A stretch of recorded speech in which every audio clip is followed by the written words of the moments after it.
Operation टायगरवर विधिमंडळाचे माजी सचिव डॉक्टर अनंत कळसे यांनी कायदेशीर पैलू मांडलेत. याबाबत त्यांच्याशी बातचीत केली आमच्या प्रतिनिधी साक्षी यादव यांनी.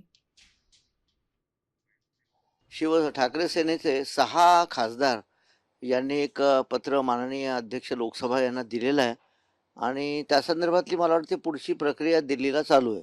कारण पॅरा 4 प्रमाणे, 10व्या अनुसूचीच्या पॅरा 4 प्रमाणे 2/3 संसदीय पक्षामध्ये त्यामध्ये फूट पडली पाहिजे.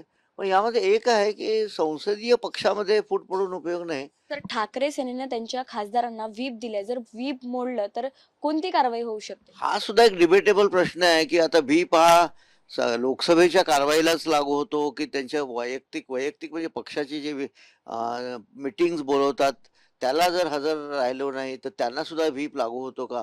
हे जे प्रकरण पेंडिंग पडलेलं आहे, व्हीप काय, स्प्लिट काय, मर्जर काय, किती सदस्यांनी जावं, काय असावं, ओरिजिनल पॉलिटिकल पार्टी काय, ह्या सगळ्या संज्ञेचा त्यांनी अर्थ लावला पाहिजे, इंटरप्रिटेशन दिलं पाहिजे. कॅमेरामॅन अरविंद सोबत साक्षी यादव, साम टीव्ही, मुंबई.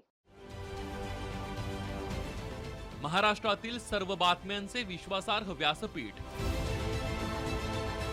सकाळच्या सर्व सोशल मीडिया प्लॅटफॉर्मला लाईक, फॉलो आणि सबस्क्राईब करा. तसंच सर्व नोटिफिकेशनसाठी बेल आयकॉन प्रेस करायला विसरू नका.